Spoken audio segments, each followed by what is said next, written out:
Chapter 4, The Empire Makes Its Move. The Empire had a mystery man among its ranks.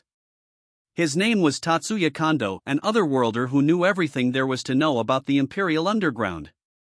He was the Imperial capital's darkness itself. Tatsuya kept his black hair short and tidy, his bangs flowing gently down toward his eyes, and he had a relaxed, if well-honed, manner of carrying himself. On the surface, he seemed like a nice young man, still in his early 20s. But on the inside, he was cold and calculating, eyes glinting from his barren face. They seemed sharp enough to see through anyone they looked at, not friendly, but clever and cunning. It was only to be expected, for First Lieutenant Kondo wasn't at all the age he seemed. Here in the Imperial capital, otherworlders were not too uncommon a sight. The Empire pledged to safeguard them, and they had been collected from all around the world. Tatsuya was one such person rescued by this plan, and it entirely had to do with the magic that existed in this realm. Over 70 years ago, Tatsuya risked his life for the sake of his country and served in a special military operation, a kamikaze squadron ordered to strike enemy naval fleets. Tatsuya had no comment on the need for this mission. Looking back on how things were those days, all he thought was, well, there was nothing else he could do. He just looked back at the men who lived and died serving under him and hoped he could find some kind of meaning in their actions. Even now, he never forgot about them. And to make sure of that, so he could continue living with the memory of his comrades, he retained the same rank of first lieutenant that he held back then. So Tatsuya had headed off to his death, but with a flash of explosive heat and light, he instead found himself in another world. He felt death at arm's length, but rather he survived. It was the Emperor himself who saved Tatsuya. Luck was on Tatsuya's side that day. He appeared in a garden accessible by only the Emperor and a few close associates. The Emperor happened to be relaxing there that very moment. How interesting, Tatsuya heard a voice say. Perhaps this is fate at work. Then he passed out, and when he woke up, he was completely intact, not a scratch on him. His luck had saved his life, the same life he'd once abandoned, which he now swore to use to repay the Emperor's kindness. All the powers he awoke to after his journey across worlds, and his brush with death, he gave to the Emperor. That remained true to this very day. He never appeared on the public stage. He never aged, looking exactly as he did back then. And there, in the Imperial Intelligence Office nestled in the capital's shadow, deep in the Empire's darkness, he could be found. A mysterious figure stalking the halls of information, a man hidden behind the Empire's shadow. A human, a wrangler of evil. Tatsuya Kondo went by many monikers. He was the head of the Imperial Information Bureau, and he was feared as a question mark, one not even the commander of each division could ignore. The IIB had picked up information that Ghidorah sent a team led by Shinji to conquer the dungeon. Ah. I see. Good work.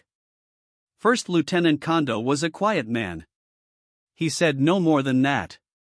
His informant, used to this treatment, saluted and left. Kondo was never one to state his thoughts to others. The report submitted to him contained detailed information on Yuki's men. Over 1,000 otherworlders had been collected from around the world. A little under a tenth of them had awoken to 0 unique skills. These men and women were set up in the Imperial capital and allowed to live their lives in peace. A little over a tenth had battle-oriented unique skills. They numbered over 100, and each was assigned to the division that best suited their abilities. The rest were referred to non-military professions based on their skill set, finding useful work in a vast variety of professions. Right then, the problem was that the otherworlders awakened to battle skills. Yuki Kagarizaka was the founder of the Free Guild in the Western nations, serving as Grand Master until a year ago, and he harnessed that power to rescue otherworlders. That, at least, was how Yuki described himself, but the IIB already knew that was a lie. Trends indicated that he had grown friendly with the Ratso family, taking advantage of their influence. The IIB knew that the West was proceeding with an illicit, forbidden summoning program that had led to large numbers of otherworlders in their lands. There was no other explanation for why they had so many battle-oriented ones in their possession. Through the use of a locking curse, it was also possible to force the summon into an irreversible oath of loyalty. These summons were the best way to build a team that was guaranteed never to betray you, and now those otherworlders were deployed in a variety of militaries. Kondo saw this as grave news. An imminent danger. He had consummate perception skills and an intuition that was truly fearsome. And Kondo was right to be concerned. The results were revealed in this report. Based on his words and actions since moving to the Empire, the Imperial Information Bureau believed there was a high probability that Yuki was going to launch a coup attempt. They also had a list of the people Yuki had tapped for the effort. Based on his achievements, the Empire had accepted his request for asylum, but he didn't seem to appreciate it much. Instead, he did his own thing, working hard to expand his power and putting his hand-picked associates into each army division. Several of them had even been appointed Imperial Knights, one of the Empire's highest honors. The army division was one thing, but allowing traitors into the Imperial Guardians, the force built to protect His Majesty the Emperor, simply wasn't allowable. Kondo could no longer let this slide. This is dangerous, he decided. Yuki Kagarazaka, you are clearly someone who deserves to be eliminated. Now, however, was not the time to act. Lord Ghidorah, Master Sorcerer and one of the most powerful people in the Empire, was reportedly connected to Yuki. They had evidence to back up this report, but it was unclear just how deep this relationship was. Lord Ghidorah's importance to the Empire went without saying. Kondo doubted he'd turn traitor on a passing whim, but he also knew that he worked alongside the Empire chiefly because his goals matched the state's ideals. Perhaps, then, some trigger might put his goals in conflict with the Empire. If it ever does, that old man is just as dangerous. In which case? Yuki and Ghidorah. Yuki looked like just a boy, but his actions indicated the touch of an experienced man. Like Kondo himself, he was too dangerous a subject to judge on looks alone. Ghidorah looked like an aged man, but he was much more than that, a living monster, really, having lived for over 1,000 years. Anyone who wanted to oppose him couldn't go in with a half-hearted approach. So it was time to gather information. They had evidence, but there still wasn't enough intel. For now, it was too early to move out in the open. He would carefully investigate each of Yuki's otherworlders and examine whether any had locking curses upon them. But if Yuki or Ghidorah made any suspicious moves, don't expect a public trial. First Lieutenant Kondo, the man hidden behind the Empire's shadow, would never give mercy to traitors. Dance on, won't you, for the sake of the Empire? Both of you are already in my hands. There, in the darkness of the Empire, Kondo softly whispered to himself, a cold light in his eyes. Inside an office with an ornate desk, a one-eyed man was seated in a luxuriant chair. A patch covered his left eye, he was skinny and appeared in his 40s. His name was Caligulio, and he was commander of the Armored Division, the most powerful force in the Empire. On the desk before him were several magic crystals, pure, high-quality examples, known sources of magical energy. With technology provided by Yuki, these crystals, taken from the cores of monsters, could be refined into magistones, turning them into a reliable, mass-produced magic source. Monsters would occasionally drop natural magistones, but these could only be collected from those ranked A and above and having the huge magicule count to prove it. These natural magistones were unparalleled in quality, most often used as decoration or magic catalysts than for their content. Unless one had a steady supply of them, they were useless as an energy source. Caligulio reached out and grabbed a magic crystal from the desk. The more he observed it, the more he realized just how high quality it was. He put it back down, already missing the feeling of it in his hand, and picked up the report that came with these specimens. It was from their research lab. It stated that magic crystals of this quality could each produce 100 Empire-made magistones. They were pure enough to turn into energy as is, and naturally collecting crystals of this standard would require at least a B-rank monster. Damn you, Ghidorah! Keeping such a money-making opportunity under your hat, Caligulio was angry. He had paid off the researchers, telling them to inform him of any developments, and this report was the result. Ghidorah had only just brought in these magic crystals. He didn't say where they were collected, but based on their number, Caligulio surmised he stumbled across a monster nest. They were first-rate specimens, after all, and testing indicated they all contained around the same amount of energy. You couldn't see this consistency from harvesting different species at once. Some variants would be unavoidable, and you'd have to refine them into magistones for practicality's sake. No, these magic crystals were surprisingly similar in quality, indicating they all came from the same species of monster. Caligulio didn't expect to be able to tame these monsters, whatever they were, and raise them in captivity, but even regularly scheduled calls would help the Empire shore up its energy mix. However, it appeared things were far more complicated. Caligulio's face twisted into a longing grin. The report concluded that securing whatever hunting ground produced these magic crystals would put them a long way toward a steady energy supply. And they had more than a vague idea where these monsters lived. In fact, they had the exact spot, the heavily rumored dungeon, located within the demon lord Rimuru's domain. That damned old man's been giving too much attention to that kid Yuki. I hardly see him any longer. How dare he try to hoard this opportunity for himself? This was the origin of Caligulio's annoyance. And that wasn't all. A high-level noble he was on good terms with informed him of a rather interesting story. He, along with many of his kin, didn't bother hiding their glee when they told him that Ghidorah had gone off to investigate this dungeon and lost 3 of his apprentices to it. This would normally elicit little more than a bit of sympathy, but what Ghidorah brought back was the problem. It turns out he didn't just come home with magic crystals, he brought treasure, too. Among them was a sword currently decorating Caligulio's office, a pristine example of magisteel make that clearly required great skill to forge. It was a truly excellent piece, one only the finest artisans of the Dwarven Kingdom were capable of. In fact, considering the metal's purity, it was even better than that. Nothing circulating within the Empire compared. Caligulio had purchased this sword from his well-placed noble friend, part of a set of 3, one of which he already handed over to this division's technical department. The noble boasted about how it was a rare find, perhaps infused with some mysterious power, and he encouraged Caligulio to invest in them even though Ghidorah had presented them to the noble at no charge. Caligulio asked why Ghidorah gave them away for free, and the noble demurred. I can't tell you, he had bragged. So the commander paid a total of 300 gold coins, 100 per blade. Even he was curious about them, and after purchasing the set, the noble finally agreed to give him a few hints. Caligulio himself was from lower-level nobility, making it up to division commander exclusively through talent.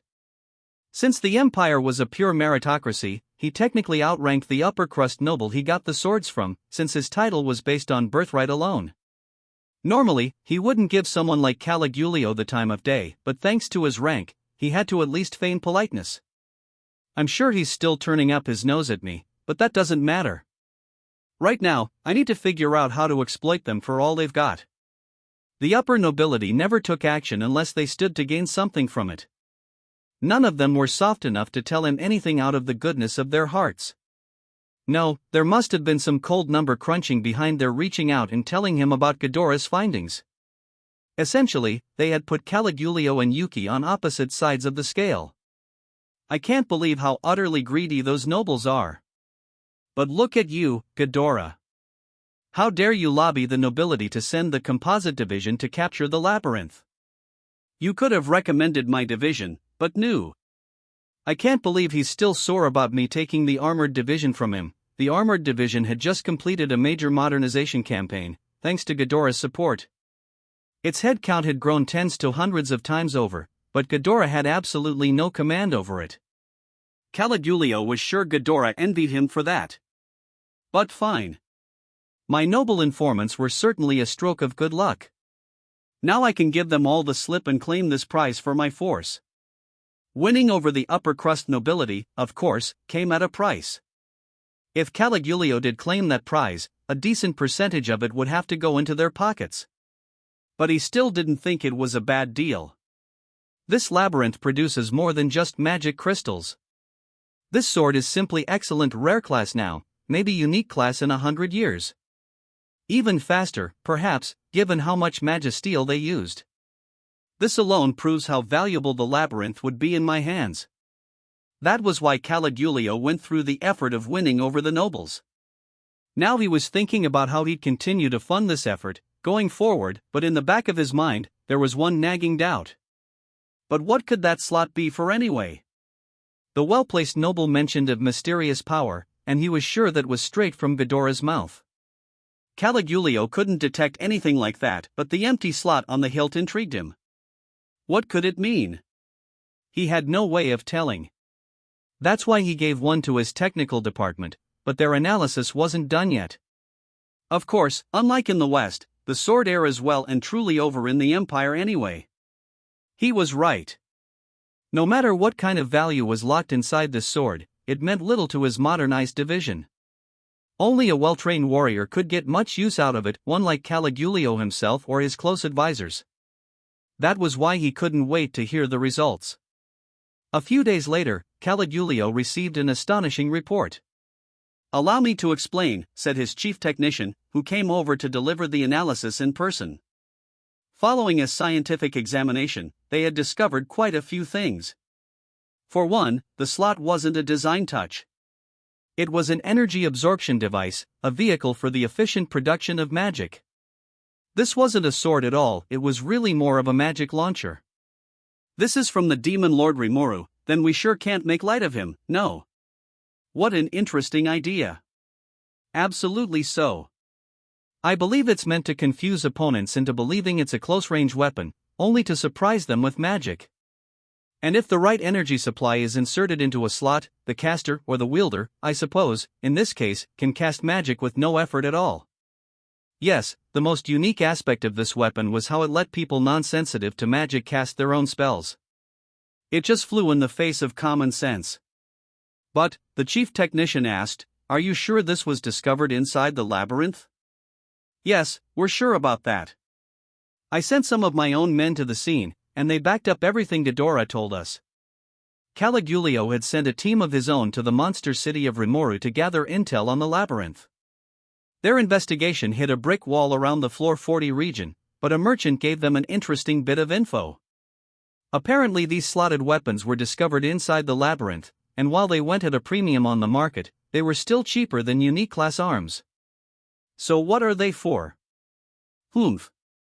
Think about it a little. We only approve a new weapon after extensive testing, don't we?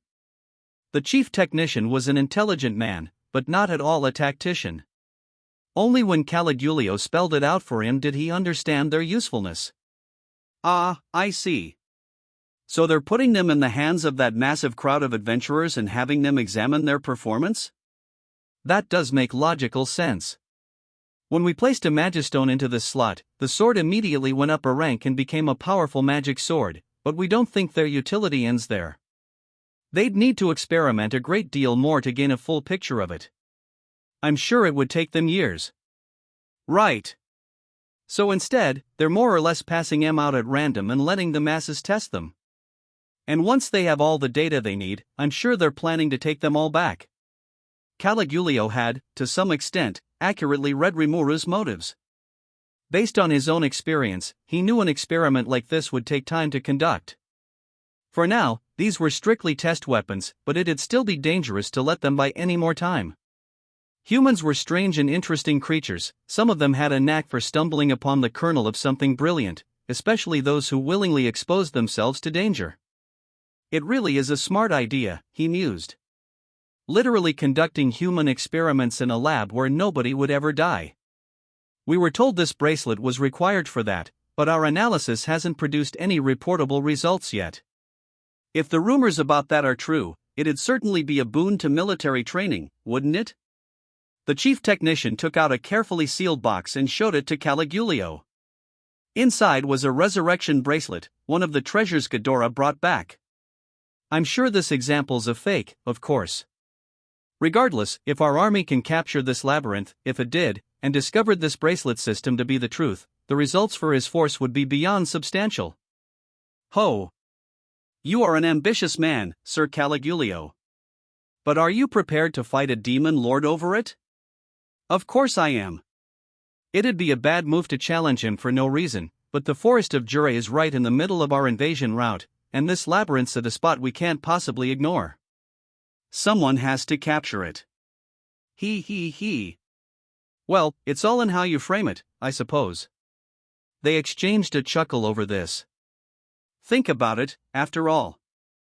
In one fell swoop, we can secure a stable magic crystal supply and an efficient test space and maybe the enemy's latest new weapons, if all goes well. In that case, it's imperative the armored division captures it before someone else does, isn't it, Sir Caligulio? No need to remind me. You can expect big news before long. The chief technician gave this a pleased smile. Caligulio returned the favor with a thin smile of his own. It'd seem the old man is losing his wits, though, said the technician. Seem? Oh, I'm sure of it. He's so distracted by the magic crystals, he failed to realize this sword and the labyrinth itself is the real prize. One unfortunate side effect of focusing so much on magic, no doubt. After all, a weapon that can change its rank is nothing short of a breakthrough. Caligulio believed his technician was right. Ghidorah was a great man, but the age of pure magic was over. A new wind called science was blowing across the land, and that combined with magic heralded the beginning of a new era. And that, you see, is why I'm better qualified to lead the armored division. That old man could have won my respect if he only knew where his place was. But if he's going to recruit Yuki for his schemes, I see no need to show him mercy. As he thought this, Caligulio began formulating a plan. Attempting to take on multiple demon lords would be ill-advised, but Rimuru alone would not be a problem. The storm dragon, one of the Empire's most fervent desires, was targeted for a takedown. They had a new weapon, developed by Caligulio himself, and with it they'd force the storm dragon to do their bidding. If they pulled it off, it'd pay huge dividends, even if it required some sacrifice, and yet Lord Ghidorah remained staunchly against it. That was the last straw, the one thing that made Caligulio and Ghidorah part ways. Put. Once we tame that evil dragon, the demon lord slime will be a pushover. Then we'll prove to the masses that we are the strongest force in the Empire. The time had come, and Caligulio couldn't be more excited. He'd break the nose of Ghidorah for all his insolence, and he'd firm his position within the Empire for good. But before he could, he needed to prove himself. He needed the dragon tamed, and the labyrinth captured, by his armored division. And to make that happen, it is time to march. I will make the proposal at the next Imperial Council. Ah, the day's finally here, Caligulio nodded. No need to wait for all their demon lord preparations to wrap up. He was ready to shut the mouths of anyone using that as an excuse for hesitation. You won't get your head start, Ghidorah.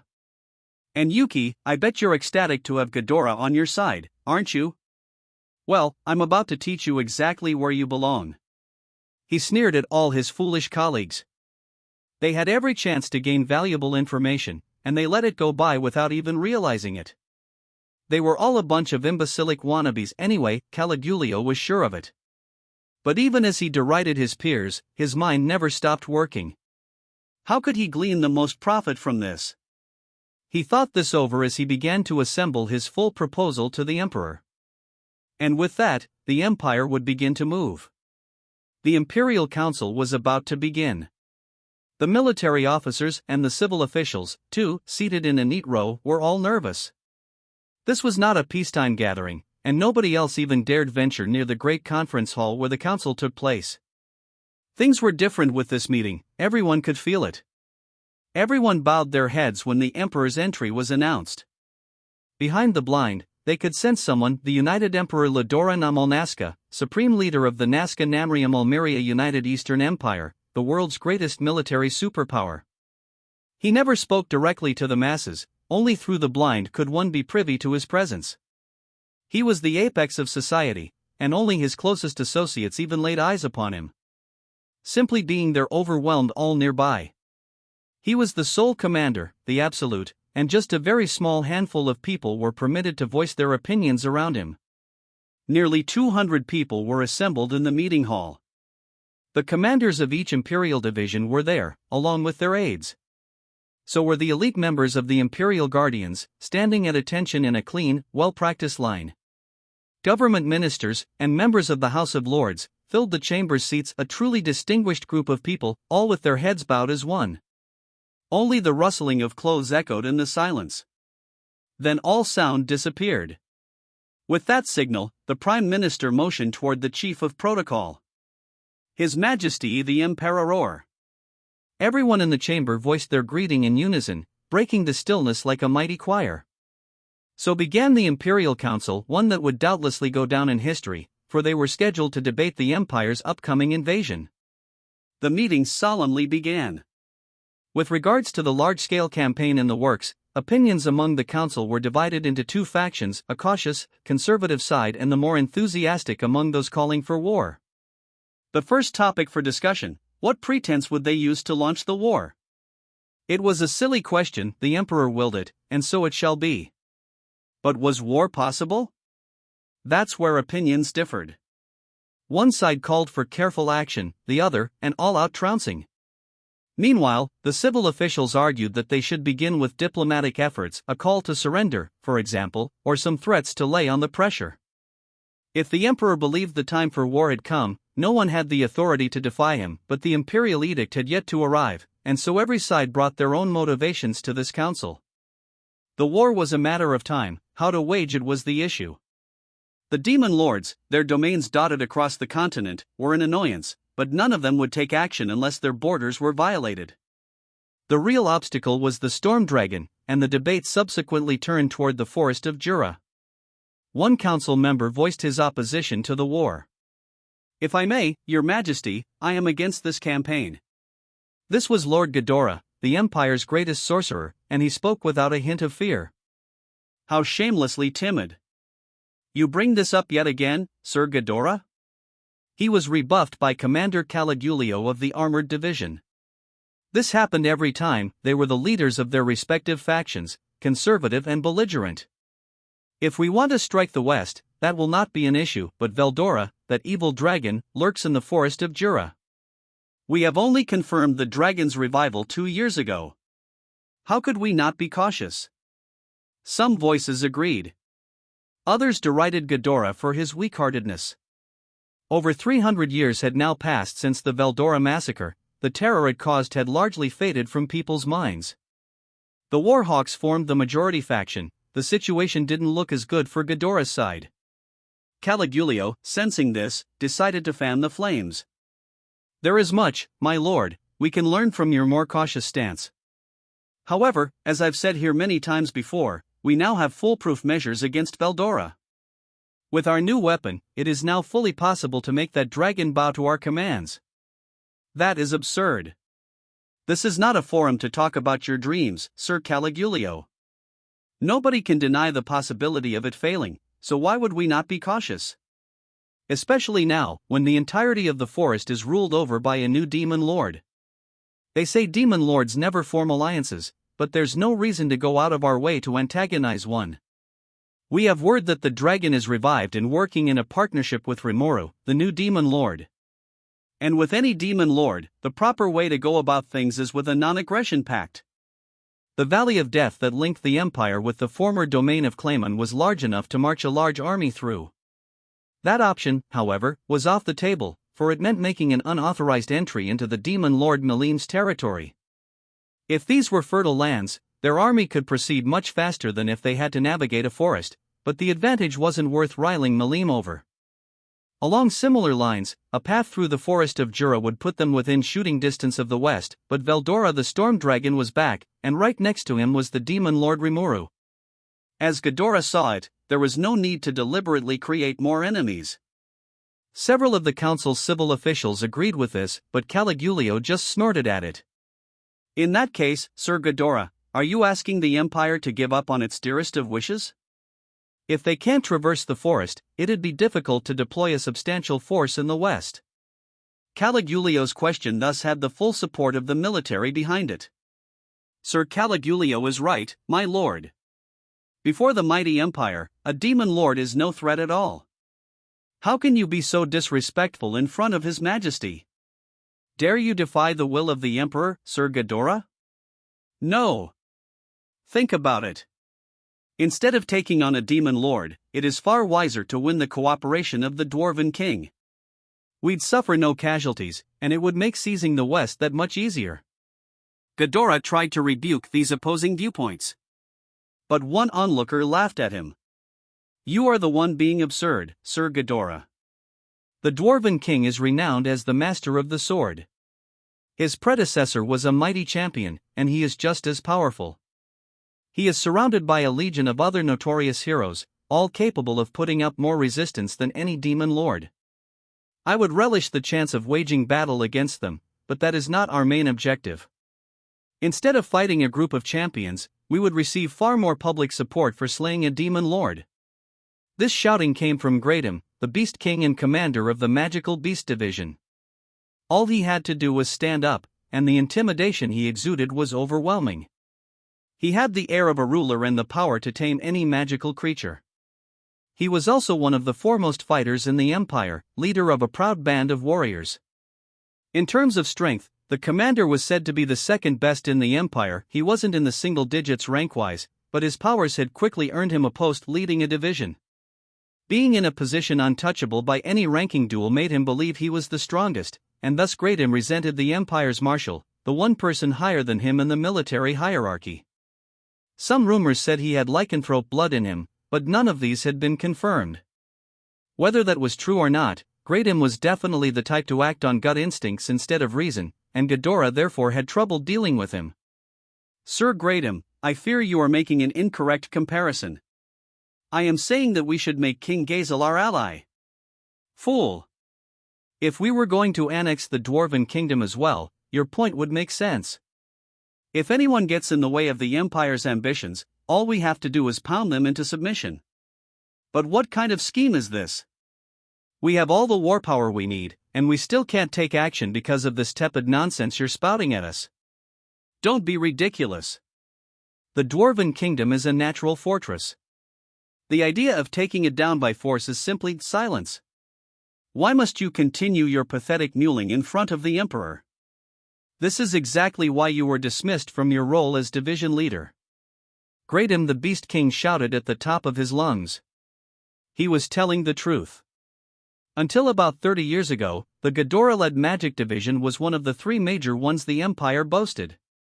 Now, though, all its best talents were reassigned to technical departments, and the others shuffled into other posts.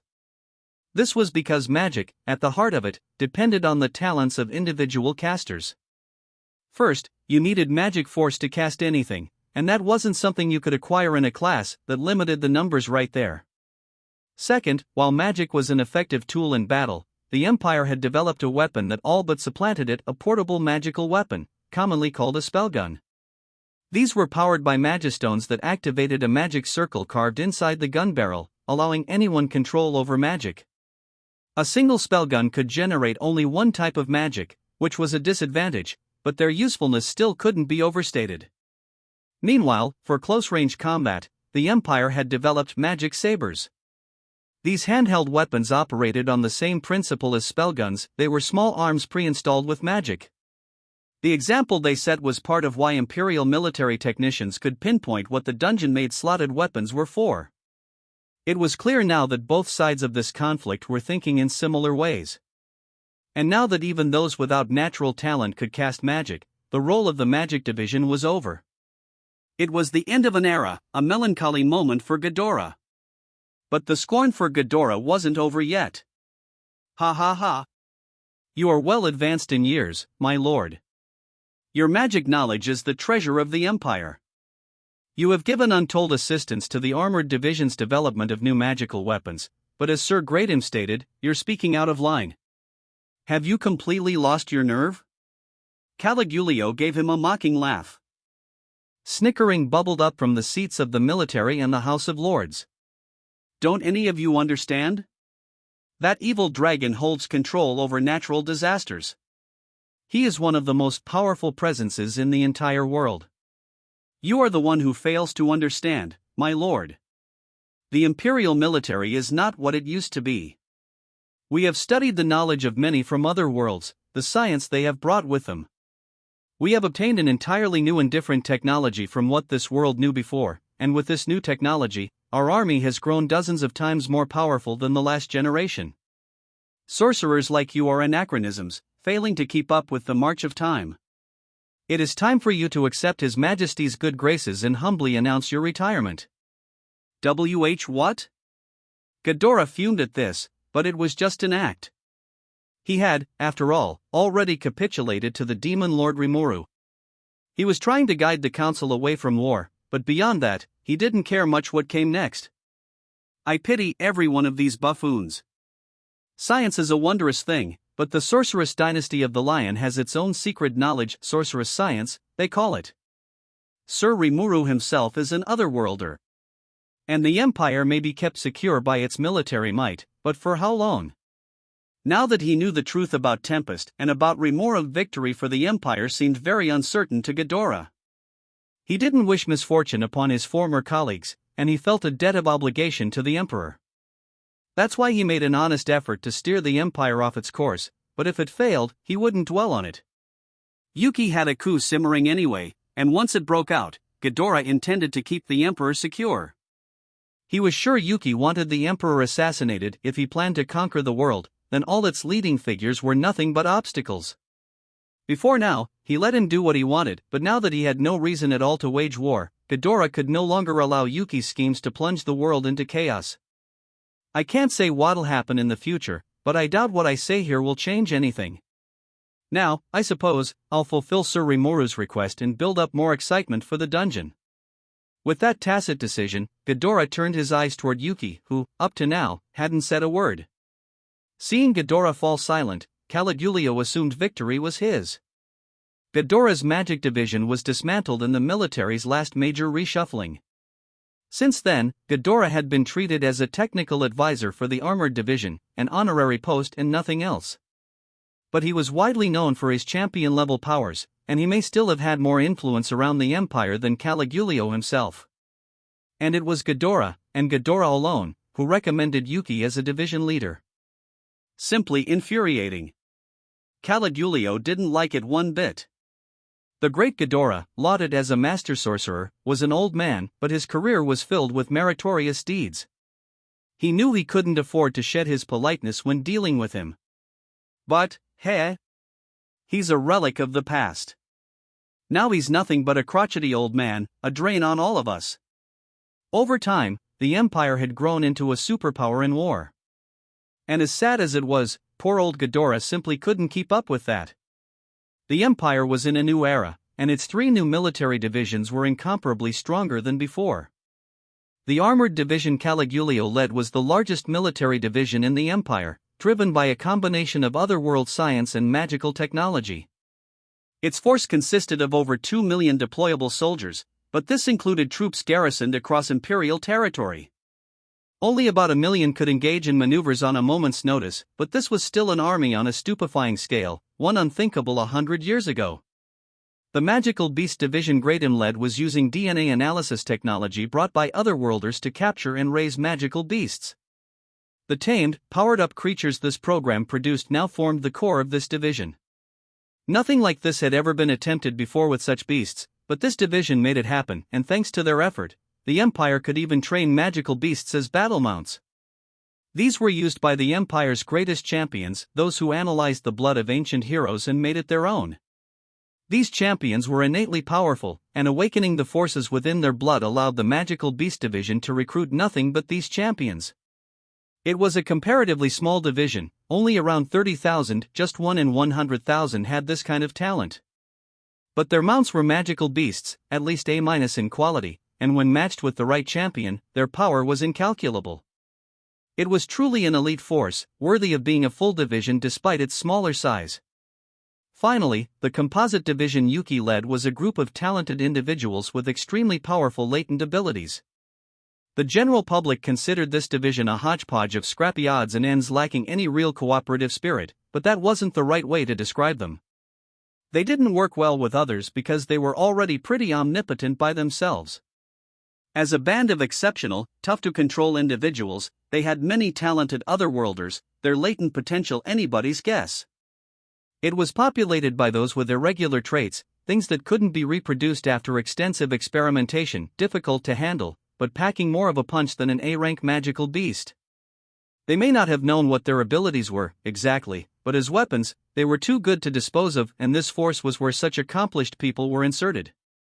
They had barely been supervised up to this point, but with Yuki as the division's new leader, it was reborn as a treasured force, one whose powers couldn't be defined by pure numbers. They totaled some 200,000 people, about half of whom were deployable, the rest were commissioned intelligence officers, office staff, and so forth. That, and within the composite division was also a specially selected elite force, the foundation of the entire division, one absolutely faithful to Yuki. This was the composition of the Empire's 3 new military divisions. It was a formidable power, and the moment the Emperor gave the edict, 1,130,000 soldiers could likely begin operations at once. According to the Imperial Information Bureau's latest intelligence, the Western nation's total fighting power was under 1 million troops. In terms of what was deployable right then, they'd likely be happy to gather 400,000. Even more encouraging, the IIB expressed doubts that this could act as a coherent force, due to expected logistical difficulties. It was thus an unruly mob of 400,000 against over 1 million Imperial-trained elites. The numbers were simply overwhelming. And right at the core of this overwhelming Imperial force was Caligulio's armored division. Caligulio intended to bring his own hand-picked forces out on the field to handle this war. He planned to deploy 1 million soldiers, as follows: the restructured Armor Corps, the division's main force. These soldiers boasted the latest in otherworld technology and magical modifications. As individuals, each one ranked at least a C+, and some had even reached a rank. The Magitank force, their most decisive weapons. This was a squadron of 3,000 Magitanks, the latest new Imperial weapon brought into practical use. Each one had a crew of 5, and they offered firepower that broke all previous rules. Their main armament, known as a Magicannon, could fire bolts that shot out at 2,000 yards per second. A Magitank could hold 50 of these bolts, firing them up to 5 times a minute, and they packed a punch, the equivalent of a tactical-level high-speed flame spell. Although these bolts were launched with magic, fundamentally, the shots themselves were simple metal balls. They could still smash through things like anti-magic barriers and anti-archery defenses, making them a fearsome mass-based offense. Thanks to that, the kind of force you once needed a wizard to unleash, assuming you could find one, was now at the beck and call of a common soldier. These Magitanks resulted in a major breakthrough for the army, due to the difficulty of defending against them. 200,000 soldiers were assigned to this force, including mechanics and other personnel, and the more tanks you added, the more powerful it'd become. The Flying Combat Corps, responsible for a set of highly classified weapons. This consisted of 400 flying airships, the treasure of the Empire and a testament to the grand new knowledge the Otherworlders brought with them. Each airship could house up to 400 people, a staff of 50 piloting them while the rest handled defensive magic or operated the cannons. They were fitted with many magically amplified guns, making them warships bristling with offense and defense, and they were also useful as transportation craft. In this world, the concept of air superiority didn't really exist. No army paid any attention to anti-air defense, so the Empire could transport large forces while the enemy's guard was down. Airships could also assist in surrounding an enemy on the front and rear, making pincer attacks child's play, another invention that turned conventional tactics on their head. 100,000 people were assigned to this corps, mostly members taken from the old magic division. With this many soldiers at his beck and call, Caligulio was basking in a feeling of omnipotence. For example, the average strength of a knight in this world would be around C rank at best, although it varied depending on the size of a nation. Pad that strength with weapons or armor and put them through grueling training, and you might see that brought up to a B. Meanwhile, the armored division put its members through assorted magical modifications. After a health evaluation, anyone deemed fit enough for it was half-forced into the operation. This successfully lifted the baseline for the entire division, and that was true for the forces stationed elsewhere across the Empire. They were like an insurmountable rock. Caligulio was sure of it. For this grand campaign, he planned to deploy all the Magitanks and airships at his disposal. He had enough soldiers to overwhelm any foreign alliance, in quality and quantity, and he had so many new weapons to unveil. As he saw it, the armored division was the best way of showing the full might of the Empire to the world. Why worry about Veldora? Why worry about a demon lord? My division alone could conquer the whole world. It was with that confidence that Caligulio observed Ghidorah. That was why he noticed the sorcerer's eyes shifting over to Yuki, and the next moment, Yuki spoke up for the first time in this Imperial Council, as if he'd been waiting for the opportunity. I agree that old man Ghidorah's overly careful. I think he's just being too wary, and I'm counting the Storm Dragon when I say that, too. Like Commander Caligulio said, the Empire as it stands now wouldn't have a problem against him, don't you think? The fact that Yuki seemed to agree with Caligulio put him on alert. That bastard. He's gonna nominate himself to capture the labyrinth, isn't he? You may think I'm not onto you, but you're wrong. You can't hold a post as lofty as division commander without keeping yourself well informed. As Caligulio thought this, he flashed Yuki a friendly smile. Graydam was an exception to that rule, but really, it was only his scale-breaking strength that put him at the top of his division. Yuki, meanwhile, was Caligulio's enemy from the start. The post was far too lofty for him still, he believed. Well put, Sir Yuki, he said, biting his tongue. A young, energetic leader knows how to build momentum for himself, I see. Ah, I'm no one that special. But the way I see it, we still have some scout work to do before we can run a war, right? If we want to make it through the forest of Jura, we're gonna need to proceed through the demon lord Rimuru's domain. And along those lines, actually, I have some interesting news. Apparently the demon lord's city can be transported completely inside the labyrinth. The labyrinth? Caligulio asked, feigning ignorance. Yeah, replied Yuki, as if expecting this. The dungeon, to be precise. I don't know how it works, but it allows them to make the entire city disappear from the surface, leaving nothing but a large gate. Oof. How absurd. Now I'm sure he's going to volunteer to go explore the dungeon himself and steal away all my interests, but it's so terribly shallow of him. Oh? Caligulio gave Yuki a gloating smile. Are you sure about that intelligence? If it's true, said another council member, we cannot ignore this dungeon. They may emerge from it to attack us once we march past. Indeed. Assuming the Empire's no fool, I'm sure they're shoring up their defense lines as we speak. If the demon lord's forces cut off our supply lines, we'll be in trouble. That could make the forest of Jura route dangerous. Everyone who heard Yuki began giving out a smorgasbord of feedback. Yuki grinned as if this was exactly what he'd been seeking all along. There's no doubting the credibility of this intelligence, no. Old man Ghidorah went over there himself and examined it for us. He had waited for just the right moment to say that, but he wasn't done yet. Now, the things old man Ghidorah saw have convinced him that the demon lord Rimuru is a threat. And he also brought back another rumor. It said that the labyrinth goes down 100 floors, and that the guardian on the deepest floor is none other than Veldora, the storm dragon. Now, there's no evidence backing this rumor at all. Ghidorah's investigations ended on the 60th floor after his team sadly took some losses. It said not even Masayuki the hero has made it past that floor. In terms of difficulty, we believe it would rank an A+ equivalent, and no matter what route we take to invade the West, I think this requires further investigation. Now Yuki was sounding serious, doing away with his carefree attitude. Losses. Quite a pity. I can understand Sir Yuki's feelings. An investigation certainly wouldn't be uncalled for. Perhaps we could leave that to the composite division? The nobles excitedly talked among themselves. It rankled Caligulio. TCHH. You fools were all bought off by him. How dare you try to talk your way into this, Yuki? You should have become a politician, not an army commander. But the sincerity of Yuki's attitude was even starting to turn the minds of the nobles he didn't bribe. It only further provoked Caligulio. One moment, please, he shouted as he stood up and bowed to the emperor behind the blind. Your Highness. Lord Ghidorah and Sir Yuki seem absolutely petrified of Veldora, but not I, and that goes without saying for the Western nations as well. It is my fervent hope that I may soothe your mind, your Majesty, so please give me, Caligulio, the order to begin our conquest. I promise to you I will stake my body and soul in the ensuing battle. The statement sent a shiver through the chamber. Addressing the emperor directly was far beyond the realms of convention. Wah! Of all the outrageous things to do. This will not stand, Sir Caligulio. Trying to get a leg up on the competition, Caligulio?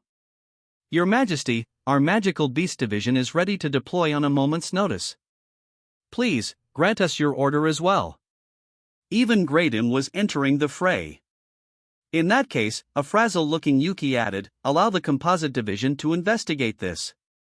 With him standing up as well, all three commanders were bowing their heads at once. At this point, only the emperor could put an end to this commotion, him or one other. This figure stood up behind the blind and smiled sweetly. She was the imperial marshal, the supreme commander of the empire's forces. All right, you idiots, quiet down. You are in the presence of Emperor Ladora. Calling the emperor by his given name was an affront no common citizen could dream of. Only someone granted the rank of marshal could do so without fear of consequences. In the empire, being marshal meant being the strongest. Only a very few close associates knew who she was. Not even the rank holder's name was revealed to the public. It was said she was always attending to the emperor, protecting him. A few words from her were all it took to silence the meeting hall. Now, as everyone in attendance fell to the ground to pay their respects, the marshal's voice boomed from high above. So what of this Veldora? He may have interfered with our previous campaign, but did that shake the empire? No. Of course not. And that is because our great emperor has afforded us his divine protection. Yes, ma'am. It was beyond overpowering. An air of dominance filled the room, leaving everyone powerless to resist it. And in the midst of it, the marshal asked, Yuki, was it? You have been in the empire for not even a year, and I must praise your achievements. However, you are soft, too soft. From the moment Veldora resurrected himself until now, the empire has not taken any action. Do you know why? Because we were not fully prepared. This was already well-trodden territory, but Yuki gave the answer anyway. But the marshal answered him with a scornful smile. No. It's because the idiots among us were so stricken by fear of the past, they made up this or that excuse to run away. Isn't that right, Ghidorah? Aye, indeed it is. Everyone, deep down, knew that to be true, and not even Ghidorah had the willpower to say no. It was true, he had argued for avoiding battle instead of debating whether they could beat the storm dragon. He had no leg to stand on, but what is this? Why is she, of all people, in such a panic? Ghidorah was one of the few people who had seen the marshal's face. That's why he could tell, despite her detached air, that she was growing impatient. But he couldn't bring it up here. Instead, Ghidorah felt a vague anxiety, one whose reason he couldn't put into words, as the marshal continued. There's no way negotiations with King Gazel of Dworgen would go well, is there? I'm sure you understand that, so why be so stubborn about it? Or are all of you more idiotic than I thought? You're not trying to interfere with the Empire's dominance, are you? The cold voice made Ghidorah's spine freeze. Has she spotted me out? He couldn't believe it. He was a senior member of the Empire, one who served as counsel for the Emperor, but even he found himself cringing in the presence of the marshal. And come to think of it, I still don't even know her name. Ghidorah was trusted. He was treasured, there was no doubt about that. But maybe that was all just Ghidorah kidding himself. The thought felt like a shock wave, and then, for the first time, he began to wonder what the Empire, or really, the Emperor actually was. Turning away from him, the marshal set his sights on Caligulio. So, Caligulio. You like your chances of victory? Why yes, Marshal. I absolutely do. Ah. Then tell us about your strategy. Well, he was in high spirits earlier, but the full brunt of the marshal's dominant presence bowled Caligulio over. His plan to bulldoze the enemy with sheer quantity, it made him realize, seemed so childish now. Caligulio did have his own plan for the fight against the storm dragon, an intricate plan he had carefully worked out over the course of many years. He wasn't afraid of Veldora, he's just a dragon, he thought. And yes, the dragons of the Connaught Mountains were tough monsters to face. The lesser dragons at the foot of the peaks were one thing, but once they had grown into full-fledged adult specimens, they ranked at least an A in strength. Once you got to an element-infused archdragon, that was dangerous enough to upend a small kingdom. Not so with the Empire. All they'd have to do was deploy a force of 500 from the restructured armor corps, and they could subdue him. They had undergone repeated military training for just this mission, and as long as they didn't make any mistakes, they wouldn't lose too many men. That, if anything, proved the Empire's power. It had the strength to raise tens of thousands of these fighters. They could beat a whole flock of dragons, and as far as Caligulio was concerned, Veldora was just another dragon. Why, he concluded, are we so afraid of a single dragon? A monster's strength was defined by the size of its magicule store. That remained true no matter how powerful one was. Dragons were so strong because their magical energy was as enormous as their physical mass. They had high defense and breath attacks that pummeled a wide range, both requiring a massive amount of magicules. So why fight them from the front in the first place? No, Caligulio and his force had a secret plan, a new technology, a magicule disturbing beam known as a magic canceller that had been developed under strict confidentiality. Magic-based weakening attacks occasionally didn't work on dragons. Some of them could annul any such attempt with magic interference. With this new tech, that didn't matter. A magic canceller beam interfered with the magicules themselves, not controlling them but scattering them in wild, unpredictable patterns, making them essentially go haywire.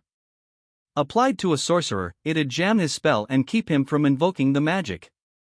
Against a monster, it'd scramble its magicule-based body and impede their movements. It'd not only weaken them, but maybe even neutralize them entirely. This would be particularly effective against someone like Veldora, essentially a huge blob of magicule energy. It was the source of Caligulio's unflappable confidence. What's more, they had a second card to play, their magitanks. The magic cannons attached to them were intensely powerful, capable of dispatching even a large magical beast in one hit. After some experiments conducted with a captured live dragon, they found that a magic cannon blast could even kill a full-grown, A-rank specimen instantly. Finally, there was the wild card, the airships, their secret weapon and the crown jewel of their magical technology. They could travel at will beyond the speed of sound, no living creature could hope to outrun them. Caligulio's strategy for Veldora was as follows. First, his quickest forces would lure Veldora within range of a magic canceller set up in the forest. This would bind him in place, and to add to the barrage, they'd irradiate him with another magic canceller installed on an airship put on standby above. Once Veldora was weakened to a state of helplessness, a battalion of 2,000 magitanks would launch a simultaneous magic cannon volley, and any dragon, no matter how ancient, would surely be vaporized by that. And should he somehow survive? Well, even a true dragon wouldn't emerge unscathed. In war, a force calculated their chances of victory based on the intelligence they had accumulated. They had killed a large number of dragons by this point, using the data they gathered to fully prepare themselves. It made Caligulio absolutely sure of victory, and yet, as he addressed the marshal, his tongue suddenly felt heavy in his mouth. So. We would deploy a tank battalion, and then we'd lure the evil dragon into position. You see, sheer numbers, he thought, would win the day for him, so he planned to work out the more tactical details once they arrived on site. The tanks could navigate even the worst of roads, and he had word of a highway built between there and the Dwarven Kingdom, one large enough to make tank transportation a breeze. He therefore concluded that tank deployment wouldn't be an issue, but facing the marshal, he couldn't just make up his facts. I was so focused on building up our war power that I neglected our on-site investigations. This was my failure. At least he still had enough of his senses left to work that out. How worthless. Besides, your entire concept is wrong on its head. Once you destroy Veldora, what next? What? Caligulio replied, unable to grasp her meaning. The marshal looked down on him coldly. Why do you think the Empire never made a move while Veldora was sealed away? Because we were unprepared. Wrong answer, you fool. We were waiting for his revival so we could settle matters with him in his complete state. Now we can expose him to the full glory of his majesty. So what will we do if we destroy him? Only through defeating and ruling over him will the Empire secure its victory. Her words overwhelmed the entire meeting hall. Everyone was dominated by a sense of terror, or doom, as if someone had grabbed their hearts and wouldn't let go. Veldora was just as shaken by it. No. Is she serious? After all the time I spent explaining that mentally dominating him was impossible? But somehow, the marshal's words were convincing. Something about them made you feel that maybe, just maybe, it was possible. The feeling gave Ghidorah the taste of an inscrutable sort of horror. Yes. Looking back, it's so strange. Who is the marshal anyway? I've met her in real life, but I never even questioned why I don't know her name. Could this be? A certain truth was beginning to dawn on Ghidorah, no matter how much he wanted to will it away. Now he wondered if the marshal was capable of dominating someone's mind better than anyone else, even he, the greatest sorcerer the Empire ever knew. In fact, he no longer wondered it. He was sure. Ghidorah opened his eyes, turning them toward the other side of the blind. She was a graceful silhouette, as seen through the expensive silk-woven curtain, but to Ghidorah it looked like a monster beyond imagination. In a way, it was like a true dragon had taken human form, a delusion that Ghidorah hurriedly wiped from his mind. The entire council was frozen, holding its breath. In that case, I'd like to offer a proposal, the voice of young Yuki echoed. Being able to speak at all in these conditions was a praiseworthy feat of will. Proceed, a gentle, yet frigid, voice replied. Yuki bowed, keeping his innermost thoughts hidden. I don't think right now is a good time for our military divisions to try outmaneuvering each other, so I will speak frankly and without reserve. With that preface, the meek-looking Yuki outlined his plan. First, the armored division would stage an invasion from the forest of Jura in front of them. The demon lord Rimuru's military forces were gathering on a spot where the forest crossed the Great Ameld River. They were using a lodging town there as their base of operations, building up their war preparedness. The Imperial force would advance down a path between the Kanat Mountains and forest of Jura. This was because there were no paths through the forest's east side, so going through there would take too much time. Once the Empire reached the main entrance to the Dwarven Kingdom and followed the Ameld south, they'd reach this lodging town, and hostilities would officially begin then. But there was a problem. Wait, Sir Yuki. We have to go through the forest, or else we'll draw Dworgen's attention. King Gazel and Rimuru reportedly have friendly relations, and the two countries have signed on to an alliance. If we do something like that, we'll be subject to a pincer strike at once. Caligulio's statement was a valid one. Part of the motivation for tackling the forest instead of following the highway along the Ameld was to avoid hostilities with the Dwarven Kingdom. What if Dwarven forces came to reinforce Rimuru after battle began?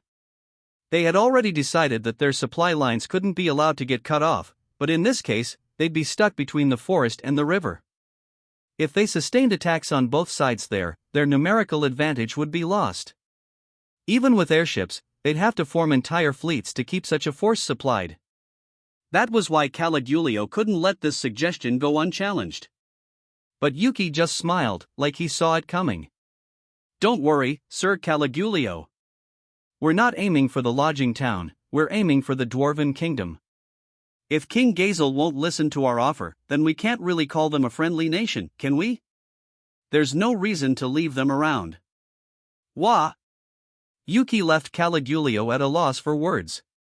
The entire council stirred. You want us to attack the armed nation of Dworgen?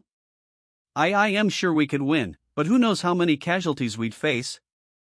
We'd have nothing left to strike the west with. There's a natural fortress protecting it. After all the participants exchanged opinions. It just made Yuki broaden his smile. That's right. The nation's like a fortress. It's so well suited for defense, people thought of it as impregnable until now. But you know we've got tanks, right? Dworgen's been so tough to attack because it's so heavily geared toward magic defense. If we can deal with that, the rest is easy, isn't it? Caligulio had to admit Yuki had a point.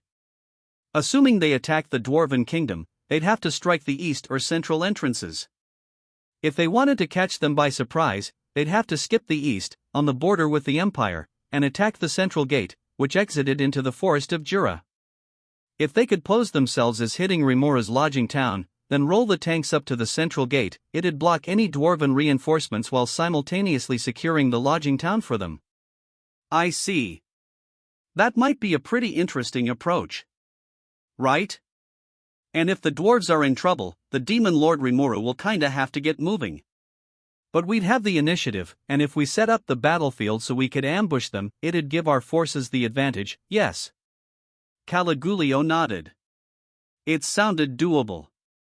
It's probably going to be their advance force stationed at the lodging town, but in the forest, they're still gonna have an advantage, and we're gonna take more losses. But if we can take down the Dwarven Kingdom first thing, then that natural fortress would help keep us defended. There was some deception to Yuki's pitch. If they were really going to volley some magic cannon blasts around, the first shot would likely destroy the central gate. Even if the dwarves fled down into the maze-like cave corridors, the urban area near the entrance would suffer untold damage. Maybe they'd absorb and rebuild the nation in the future, but it'd be rendered unusable during this war.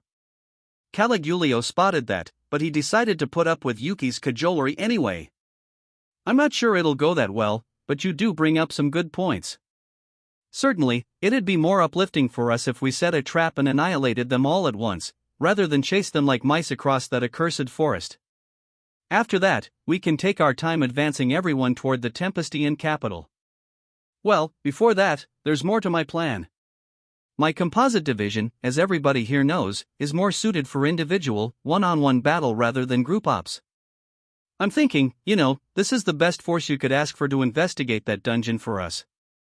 Like we said, rumor has it that Veldora's guarding the place from the 100th floor. We need to check out that story, don't we? Ah, thought Caligulio with a secret chuckle. That's his approach? He didn't believe Yuki would give up his claim that easily, so this request was predictable enough. No need for that, I don't think. If your division ignores the lodging town and travels straight for the monster capital, that'll open up the danger of a pincer attack. No, it's better to allow our force to advance westward and navigate the pathless forest all the way to the dungeon. I'm never going to believe they can make an entire city vanish until I see it for myself. It'd be more tactically sound to assume the Demon Lord will be waiting there, with his main force. Yuki, faced with this, scowled for just a brief moment.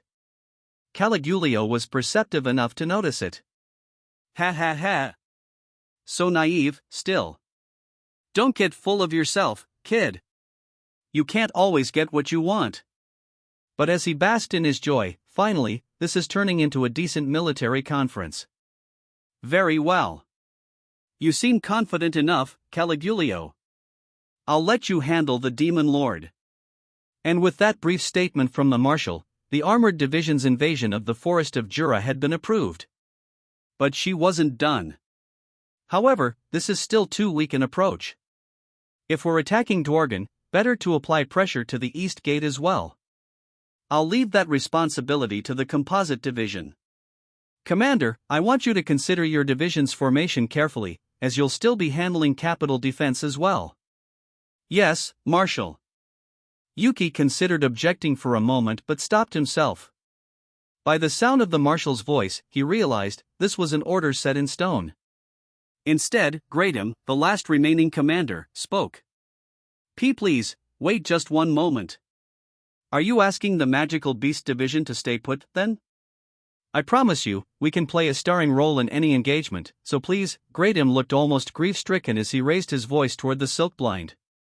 If he was ordered to remain on standby for this operation, the Magical Beast Division, already small in size, would have nothing to do the entire war.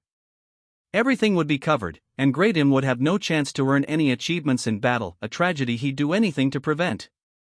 Settle down, you idiot. I have a role for you as well. Why, you do? And what role is that? Take the entire Magical Beast Division and advance northward. Greydom had braced himself so much for the Marshal's answer that it literally shocked him. It was just really unexpected. Rimuru and King Gazel were focused on defending their own nations. In the midst of this, they could stage an invasion on two fronts and scare the Western nations out of their wits when they weren't paying attention. This would let them establish a beachhead quickly in the region, before the Council of the West could react. But northward? You want us to cross the Kanat Mountains? Greydom, surmising the intent behind the Marshal's instructions, was deeply shaken. The logic, at least, made sense. Now they'd be deploying in 3 directions, not 2, but the Empire had the power to pull this off. Yet this operation presented some serious tactical challenges. In fact, traversing the Qanats with a 5-figure force would make any soldier doubt the sanity of their leader. But as he hesitated over voicing his concerns, the marshal began laughing. "That's right, Greatum. I want you to navigate over the sea and attack the capital of Inglesia. The kingdom of Far Minus is still rebuilding. Once Dwargan falls, we can crush it any time we like." What? The sea? But we don't have any large transportation vessels. Of course we do. Don't we, Caligulio? Being called by name like this, Caligulio knew he couldn't stall any longer. He resented not being identified by his rank, but now was no time to lodge complaints about decorum. That was how overpowering and coercive the marshal was. I think you're right, Marshal. We have the airships developed by our force using the latest in technology. They are run by our Flying Combat Corps, and it'd be possible for them to transport the Magical Beast Division, I believe. Excitement spread across the council at Caligulio's response. There was a way to attack the west without running through the forest of Jura all alone. Anyone in the Empire would be overjoyed at the news. However, we need airships as our deciding factor in the battle against the Storm Dragon. Thus we can offer little more than transport, but is that enough? Caligulio was talking to Greatum. He figured that he'd retain 100 of his airships, all armed to the teeth. The remaining 300 vessels could carry upward of 100,000 troops. Each one could bear a maximum of 400, and once you subtracted the 50 crewmen, that allowed for 350 soldiers per ship. The Magical Beast Division consisted of 30,000 champions, each with their respective mount, along with their support staff. Even with their required supplies, 300 airships would be an ample number to carry them all. The ships wouldn't have much fighting power, but transporting the Magical Beast Division was easy enough. So Caligulio nimbly drew a line in the sand and thrust the offer in Greatum's face. Greatum, understanding this, groaned a bit as he sank into thought. It would be an honor for any fighting man to have a chance to fight Rimuru or the Storm Dragon. Letting this honor slip through his fingers seemed like a waste, but the strategy the marshal offered had quite a few attractions of its own. It was a blitzkrieg operation, the kind that destroyed any preconceived concepts about this war, and with the Western nations asleep at the wheel, they'd have nothing to resist Greatum's Magical Beast Division with. Success was practically guaranteed. It all seemed to fit together. Most of all, the West reportedly had a group of champions known as the Crusaders. Each one was a stout fighter, but together, they were rumored to be among the strongest out there in group battle. They were complemented by the Master Rooks, also said to be a menace on the battlefield, and the Holy Empire of Lobelia also retained Hinata Sakaguchi, chief knight of the Master Rooks and leader of the Crusaders. She was the strongest knight in the West, her name known all the way over in the Empire, and some tales claim she fought Rimuru to a draw recently. If it was merely a draw, then their strongest of knights was both a coward and no match for Greatum. He was ready to lay waste to her platoon of champions, then trample all over their holy city. Already, he could feel his beast blood surge within him. Very well, the Beast King barked. Give us safe passage to the battleground, and we'll gladly carry out this operation. Excitement bubbled up further across the chamber. We can win this. I know we can. Victory to us. Victory to the Empire. Hail to His Majesty the Emperor. Already they were drunk with jubilation, visions of glorious success dancing in their minds. Caligulio was ready to excite them even further with a reciprocal promise to Greatum. A sea route would keep us from the threat of dragons, he said. You will have nothing to worry about. Leave the navigation to us. This, too, was part of the plan Caligulio considered. Based on the average flight range of a dragon, a sea path would keep them far away from the dragon's nest territory. They'd also be protected from the nefarious sea creatures that infested the sea, offering a relatively safe passage to the west.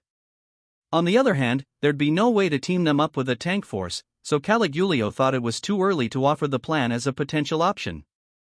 Thanks to that, however, he had already done his homework on the idea, and while he didn't expect it to be a factor like this, he found himself looking forward to it. Very interesting. We'd bring the Magical Beast Division over on airships, then concentrate entirely on support and supplying. That's how we'd make it look, but perhaps we can make off with all the spoils, too. And having such a large force up north is bound to surprise the Western nations' forces. They'll be rudderless, helpless, with no chain of command and no way to reinforce the demon Lord Rimuru. The Western nations, with attention focused solely on the forest of Jura, would find itself pinned down on multiple fronts. That would make Caligulio's strategy work all the more smoothly. That, he thought, would let him focus on the dungeon and the storm dragon, letting him put up even bigger results than before. Do we have any problems with this? None, Marshal. I will work with Sir Gradam to prepare a workable strategy. Yes, if we can reach there safely, I promise we'll fight to the best of our abilities. Okay, and in that case, I'll give the Dwarven King the best show of force we can offer, I guess. Once battle breaks out around the central gate, that'll likely bring things around the east gate to a standstill. But the dwarves may lose their minds and attack us, you think? Yeah, I'm aware. Even when addressing the marshal, Yuki could never let go of his trademark sass. Everybody in the chamber, including his fellow commanders, gave him an odd look. Is he oblivious, their eyes asked, or merely a fool? Yuki paid it no mind. Very well. In that case, begin preparations at once. Yes, Marshal. The order was placed. Without Emperor Ladora stating a single word, the Empire decided to embark on a simultaneous three-pronged invasion. The Imperial Edict, made in the Emperor's name, came down later that day.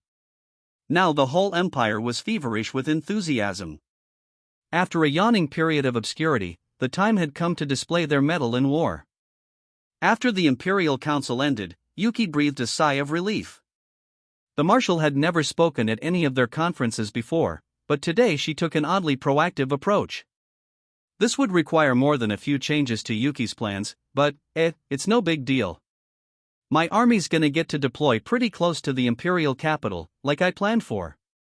The armored division, the biggest thing in my way, is mostly gonna be invading the forest of Jura. I didn't expect the magical beast division to get sent out, I still have Vega undercover in there. I wonder if the composite division is enough to make this coup work. His original plans called for Vega to be the primary force behind the coup and Yuki's patsy as well, taking all criminal blame should things fall apart. Yuki's force, of course, would be providing clandestine support, or really, Vega would provide a conspicuous diversion while Yuki did all the heavy lifting. That plan would need to be scrapped, but Yuki reasoned that the general outline could still hold. He figured that fool Caligulio would step up for him, and it looked like he would. Caligulio was more a loyal military man than a born fighter. He was good in a scuffle, but he was too focused on strategy and finding a way to sure victory. He didn't like going on adventures, but he was still greedy. Sometimes, if a prize was worth his time to work for, he wouldn't be afraid to take some losses for it. Basically, all he needed was a reason. Tempest had lots of money, as well as a new technology to be stolen. Just tell him it's all hidden in the dungeon, and he'd do the rest. Of course, being that obvious with him would lead to doubts, so instead, he just needed to make Caligulio think he wanted his hands on it. Fortunately for him, all the items and intel Ghidorah brought him allowed Yuki to make Caligulio do his bidding. Still, though. Why are you looking so serious? Yuki asked Ghidorah, currently sitting across from him. Well, the Marshal, you know, the Marshal? Yes. She almost seemed in a panic. I was wondering if there was some reason for it. In a panic? She didn't look that way to me. It appeared rather a trivial reason for Ghidorah's brooding. It wasn't much of anything to worry about, Yuki thought, but something about her must have given Ghidorah concern. But, yeah. I was thinking this during the council, too, but she's a real monster, isn't she? I mean, if I run into someone I don't know I can beat until I try fighting him, that says a lot, you know? Yuki could gauge the strength of most opponents without having to battle them. With the ultimate skill he had awoken to, he could even identify any abilities other people were trying to hide. If a target wouldn't let him do that, it went without saying how dangerous that could be. A new marshal is appointed every time a new generation of Emperor Ludora's family takes the throne, Ghidorah explained. In this generation, just like the last one and the one before it, the marshal always sits by the emperor, protecting him. They're named to the role because they, too, have the power needed to stand at the peak of the empire. But despite that, there has never been any record of a marshal speaking out loud on military matters. So why? The clear danger the marshal presented was a miscalculation on Yuki's part. But this, too, fell within his assumptions. After all, the Demon Lord Guy Crimson, the most powerful of demon lords, seemed to have his own history with the Empire. It didn't take someone like Yuki to realize that something was up with them. Why was someone as strong as Guy Crimson leaving the Empire alone? What reason would such an arrogant demon lord have for sitting on his hands? The answer, Yuki thought, was that he was wary of someone in the Empire. And if that someone was the marshal, he was fully willing to believe that possibility. Besides, if this war gets big enough to really upend things, that's gonna lead to some pretty huge events. Then maybe I'll get more insight into the stuff that's still hidden around here. Yuki smiled, trying to stave off his excitement for the future events he pictured. Ghidorah just sighed in response, but he couldn't sit there moping all day. So he decided to turn the page and discuss future plans. Well, Yuki, things are going as planned with me. I now have no reason to take revenge against the West, though, so I was hoping to avoid war, but no chance you're gonna get your way in that council, though. Not after how much you fanned the flames. Indeed, I certainly can't deny that. Ghidorah was generally a pretty self-centered man, not the kind to care much about advice given to him. If he and his beloved friends were safe, he wasn't concerned about anything else. He might have been a master sorcerer, but he was no god. He never boasted about how omnipotent he was, and he drew a line between what he could and couldn't do.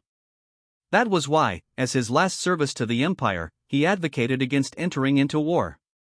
Demon lords were said to be the enemy of humankind. They were absolute despots, and it was best to never rile them. Ghidorah didn't, and that was how he made contact with the late demon lord Clayman, and through him, he eventually made friends with Yuki. It all stemmed from how single-minded he was about destroying Luminism and the West along with it. He wasn't wrong to take this approach. Demon lords were allowed large, bountiful holdings so they wouldn't foster ambitions for other nations' territories. None of it meant much any longer, but that was why Ghidorah wanted to stop the Empire from proceeding any further down this mistaken path. Besides, he had met the demon lord Rimuru himself. He had a very gentle personality. Working alongside him seemed like the smartest approach. And Adelman, his friend living over there in Tempest, well, he looked completely different now in his afterlife, but he seemed to be enjoying himself. The biggest surprise to Ghidorah was this nation's fighting power. Even Adelman, who Ghidorah pinned as close to himself in strength, was just guarding floor 60 of the dungeon.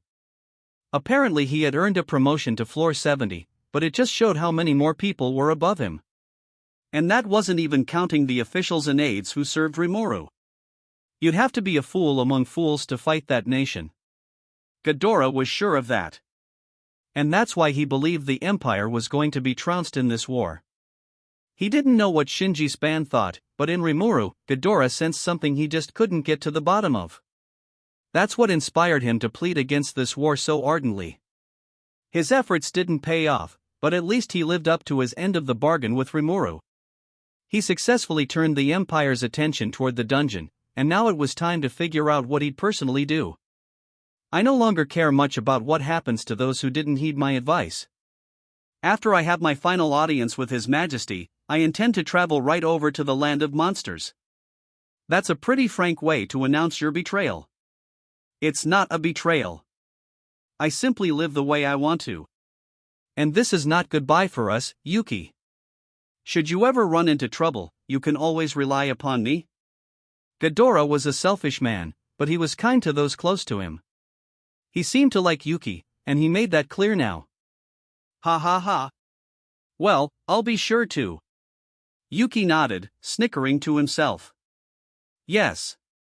But still, I'll be the new man in that nation, so I will have to build my trust among its people. So don't expect to start exploiting me anytime soon, now. Ah, you're so mean.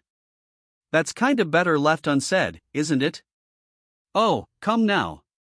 Someone as brash as you needs it spelled out for him. And speaking of brash, I'd like to give my regards to those jesters, too. Are they out scheming somewhere right now? Yeah, pretty much. I can't tell you where, though, 'cause I think Rimuru would find out if I did. Wahahaha. Maybe so, yes. Then I'll refrain from asking, but tell them to count on me if they need anything, please. Thanks. I'll do that. Yuki grinned back at Ghidorah. He liked him, too. The way he lived a life so true to himself dazzled him a bit. So after a few more laughs, they shook hands. Well, Yuki, I'll be on my way. Whether it's a coup or something else, I look forward to whatever great escapade you're planning next. But... yeah, I know. If I commit regicide, you'll never forgive me, right? So long as you understand that. Farewell, then. And so Yuki and Ghidorah parted ways. Ghidorah's request for a meeting with the Emperor was accepted. Perhaps I should warn him once more, Ghidorah thought as he nervously waited. He wasn't sure if the advice would be taken, but even now, he wanted to give one final piece of counsel to the man he owed such a debt of gratitude to. His Majesty awaits, his guide said, and a veiled attendant soon led him down a corridor. From its well-polished atrium, he could see the telltale light crimson colors of an all-season cherry blossom, its petals never falling off the branches, a symbol of the Empire's eternal existence, it was said. Ah, beautiful as always. But the Japanese otherworlders who saw it had quite a different opinion, didn't they? Is that so? Yes. What did they call it? Wabi-sabi? The aesthetics of that which is doomed not to last, or the like. The beauty of a cherry blossom, they said, lies in its fleeting nature. We all have our own way of seeing things, though, of course. Don't we, Sir Kondo? From beneath the tree, an intense-looking young man appeared. I thought I had erased my presence, and yet, that you certainly did. I didn't notice you one bit. Just call it a foreboding, I suppose? The vague, ever so vague, sense of impending danger. Ghidorah took out his beloved staff. The attendant had discreetly vanished at some point. I can't let you have an audience with His Majesty. Why is that? I have no intention of telling you, and you would gain nothing from knowing. As First Lieutenant Kondo spoke, he held something in his hand, a metallic object, a dull shine running along its oblong form. It was a classic Nambu pistol, the first semi-automatic weapon produced in what was then the Empire of Japan. You mean to kill me? Ghidorah asked, his eyes sharp and penetrating. Kondo didn't react. Kondo. You? Just as he attempted to raise his voice further, Ghidorah felt a stinging pain in his chest. He saw it coming. Ghidorah knew what guns were, he was on the lookout for Kondo's trigger finger, and his ears were attuned for a gunshot that never sounded. But most of all, this chest pain came from the back of his body. And as he slowly lost consciousness, he added everything up. This wasn't a bullet wound, it was a knife in his back. Kondo had done nothing. Instead, it was another "Why did you do that?" Kondo asked. Because this man is dangerous. If we allow traitors in our midst, it will hinder the next emperor's reign. This other person's voice was familiar to Ghidorah, but he had trouble believing it. Perhaps, he thought, this was just a hallucination before he died. But this man is a close friend of His Majesty's. Ghidorah's consciousness was almost gone. Now he couldn't even hear Kondo's voice. All that awaited Ghidorah was an assured death. Poisoned, too? They spared no precaution, I see. This, too, is my punishment for attempting to betray Emperor Ghidorah. But he was guaranteed to die like this. So as the never-withering cherry blossoms danced in the air around him, Ghidorah made one final bet. He triggered a spell he had put in place beforehand, and then he blacked out.